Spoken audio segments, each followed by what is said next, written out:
प्यारे साथियों, देखती हूँ सपने पर आज सुनिए हरि मृदुल जी की एक बहुत ही प्यारी सी कहानी आमा। उत्तराखंड में आमा का मतलब होता है दादी या नानी। पहाड़ में रहने वाली किसी भी बूढ़ी औरत को, चाहे वो दादी नानी ना भी लगे आपकी, तो भी आमा कहकर संबोधित किया जा सकता है। तो आज सुनिए एक अजब गजब आमा की कहानी। आमा कमाल की थी। वो अपने पोपले मुंह से जो कुछ भी कहती, कुछ ही समय बाद वो सच में तब्दील हो जाता था। आमतौर पर आमा को गुस्सा नहीं आता, लेकिन जब आता था तो पूरा गांव ही थर्रा जाता था। उनकी कमर इतनी झुकी हुई थी कि लगता था कोई गठरी चली आ रही है। अगर उनकी लाठी साथ न हो तो पहचानना मुश्किल हो जाता था कि वो आमा है या किसी गाड़ी का पहिया। लगता था कि गाड़ी में से पहिया निकलकर लुढ़कता चला आ रहा है। जी हाँ, आमा के चलने की गति बड़ी तेज थी। पूरी तरह कमर झुकी होने पर भी वो लगातार चलती जाती थी। 80 की उम्र पार करने के बावजूद उनकी आंखों की ज्योति बची हुई थी और कान भी काफ़ी तेज थे। उनकी उम्र का अंदाज़ा एक तो कमर के झुकने से लग पाता था और दूसरे उनके अस्फुट बोलने से। मुंह में एक भी दांत न होने के कारण वो साफ नहीं बोल पाती थीं। बावजूद इसके उनकी फुसफुसाहट पूरी तरह समझ में आ जाती थी। हालांकि वो काफ़ी कम बोलती थीं। लाठी ही जैसे ज़ुबान थी उनकी। ठक ठक की आवाज़ से सहज अंदाज़ा लग जाता था कि आमा किस गति से आ रही है और उनकी मनःस्थिति कैसी है। आमा एक बार ठक ठक करती तो समझने वाले समझ जाते कि वो आग मांगने आई हैं। तब आज की तरह माचिस उपलब्ध नहीं थी। एक करछुल में अंगारे मांगे जाते थे और उनसे ही रसोई में आग जलाई जाती थी। पूरा गांव एक दूसरे से आग मांगता था। किसी न किसी चूल्हे में आग सुरक्षित रहती थी। 50 वर्षों से इसी तरह आग सुरक्षित रखी जाती रही थी। आमा 2 बार ठक ठक करती तो लोग समझ जाते कि वो पानी चाहती हैं। तब पानी आज की तरह घरों की टंकियों में नहीं आता था। दरअसल टंकियां थी ही नहीं। पानी से लबालब भरे नौले होते थे, लेकिन वो गांव के एक छोर पर। आमा पानी लाने में पूरी तरह असमर्थ थीं, क्योंकि तब आज की तरह बाल्टियां भी नहीं होती थीं। तांबे की कलसियों या गगरियों में नौलों से पानी भरा जाता था और बड़ी सावधानी से सिर पर रखकर लाया जाता था। चूंकि आमा तो पाँवों से सिर मिलाकर चलती थीं, इसलिए मुनासिब नहीं था कि वो अपने लिए 1 लोटा पानी भी नौलों से ला सकें। वो 3 बार ठक ठक दूध या छाछ के लिए करती थीं। यूँ 3 बार ठक ठक का नंबर ज़्यादा आता ही नहीं था।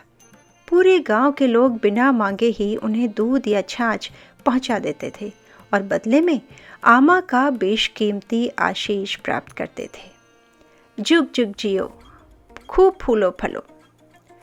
4 बार ठक ठक आपातकाल की स्थिति के लिए होती। तब आमा अचूक आशीर्वाद देने की स्थिति में होती या फिर श्राप देने के लिए तत्पर दिखती। यही कारण है कि आमा की लाठी की 4 ठक ठक का अर्थ आसानी से हर किसी की समझ में नहीं आता था। पूरी गुमदेश पट्टी को पता है कि आमा का आशीर्वाद कभी बेकार नहीं जाता था। वो बाल विधवा थी और निसंतान भी, परंतु स्कूल जाने वाले हर आज्ञाकारी बच्चे को हमेशा आशीष देती थी कि नाती, तू ज़रूर 10 पास हो जाएगा। तब 10वीं कक्षा तक पहुंचना ही बहुत बड़ी बात मानी जाती थी और पास होने का तो साफ मतलब होता था कि कोई बड़ी नौकरी पा लेना। आमा के आशीर्वाद से हमारे गांव बगोटी के कितने ही लोग बाबू साहब यानी क्लर्क हुए और कितने ही मास्टर साहब यानी अध्यापक। गांव सल्टा में जो सूबेदार हुए उन पर तो कहते हैं कि आमा की अति कृपा थी। सूबेदार साहब की छाती सरकारी तमगों से भरी हुई थी। उन्होंने 1962, 65 और 71 की लड़ाइयाँ लड़ी थीं और दुश्मनों द्वारा दागी गई 10 गोलियां छाती पर खाकर भी वे बच गए थे। जहाँ तक आमा के श्राप की बात है, पूरा इलाका दुआ करता था कि वो किसी को न लगे, लेकिन श्राप था कि अपना अमिट असर छोड़ता था। और दिए जाने के तत्काल बाद अमल होना शुरू हो जाता था। जैसे कि अम्मा ने किसी से बहुत गुस्से में कहा कि उसके गोरू बल्द घुरी जाएं, यानी उसके गाय और बैल पहाड़ी से गिर जाएं, तो निश्चित रूप से शाम तक ऐसा हो जाता था। या वो कह देती कि अमुक की बकरियों को बाघ उठा ले जाए, तो वाकई बाघ मकान के गोठ से भी 2-4 बकरियों को तो उठा ही ले जाता था। यूं आमा अपने गुस्से पर हमेशा नियंत्रण रखती थी। गिने चुने किस्से ही हैं जब आमा ने श्राप दिया और वो फलीभूत हुआ। यूं आमा अपने श्राप के फलीभूत होने के बाद बहुत विलाप करती थी और महीनों तक पश्चाताप में डूबी रहती थी। लेकिन किया क्या जाए? कह सकते हैं कि उनकी वाणी उसी तरह थी जैसे कमान से निकला हुआ तीर या बंदूक से निकली हुई गोली, जो कि कभी वापस नहीं आते और निशाने पर लगी चीज़ को क्षत विक्षत कर डालते हैं। हालांकि एक बार उनका श्राप पूरे इलाके के लिए बहुत बड़ा वरदान साबित हुआ था। लोग उस घटना को आज तक नहीं भूले। ये घटना कमाल की थी। इसी घटना के बाद आमा की प्रसिद्धि दूर दूर तक फैल गई थी और उन्हें बाघ मारने बुढ़ी यानी बाघ मारने वाली बुढ़िया कहा जाने लगा था। घटना ये है कि आमा के गांव यानी ग्राम बगोटी में बाघ ने डेरा जमा लिया।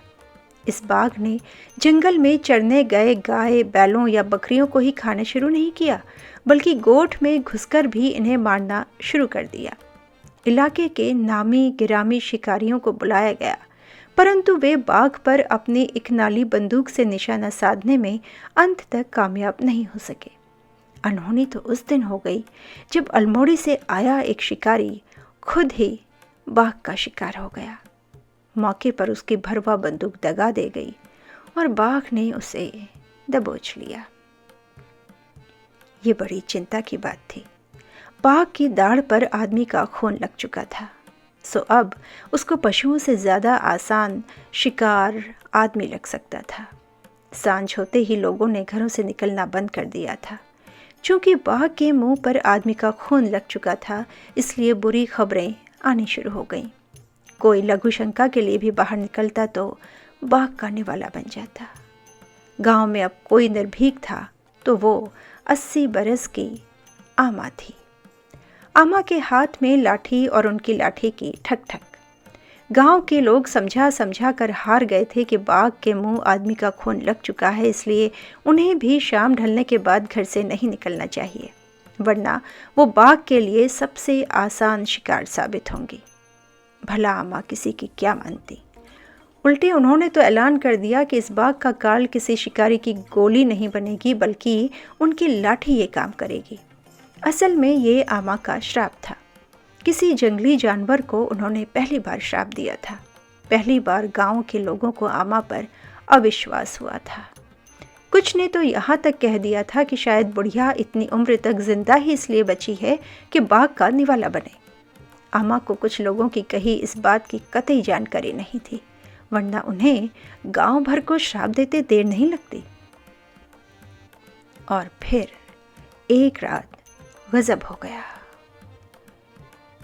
उस रात कुछ ज़्यादा ही उमस थी।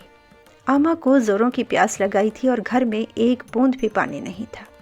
जब प्यास सहन नहीं हुई तो आमा निकल पड़ी लोटे को हाथ में लिए कि किसी घर में तो पानी मिलेगा। घर से बाहर कदम रखा ही था कि उन्हें 2 जलती हुई आंखें दिखाई दे गईं। आमा समझ गई कि आज उनकी लाठी का सबसे बड़ा उपयोग होने वाला है। जलती आंखें जब तक करीब आती तब तक आमा की लाठी की 4 बार ठक ठक हो चुकी थी। अब ये 5वीं ठक ठक थी। ये ठक ठक इतनी ज़ोरों की थी कि गांव के हर घर में इसकी गूंज पहुंच गई थी। जैसे ही आमा की लाठी की 5 ठक ठक पूरी हुई, समूचे गांव की सांसें थम गईं।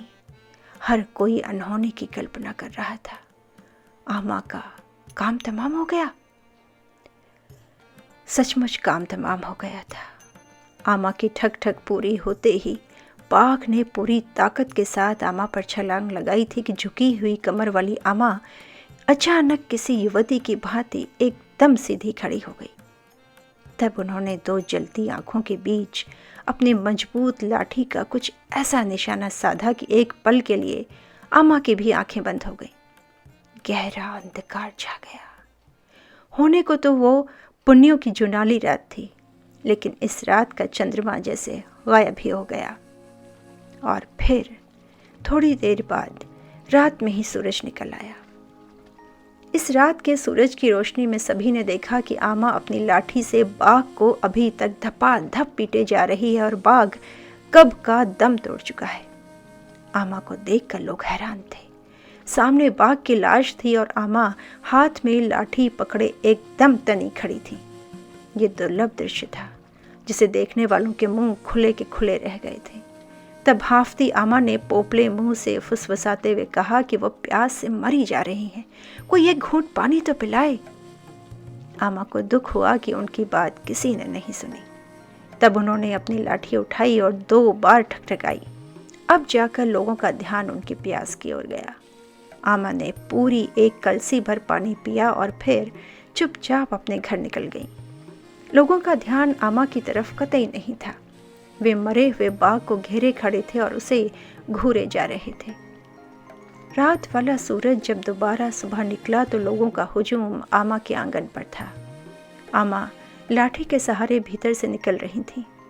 वैसे ही झुकी कमर, वही तेज रफ्तार, वही पहिए जैसी आकृति, वही लाठी की 1 ठक ठक, 2 ठक ठक, 3 ठक ठक।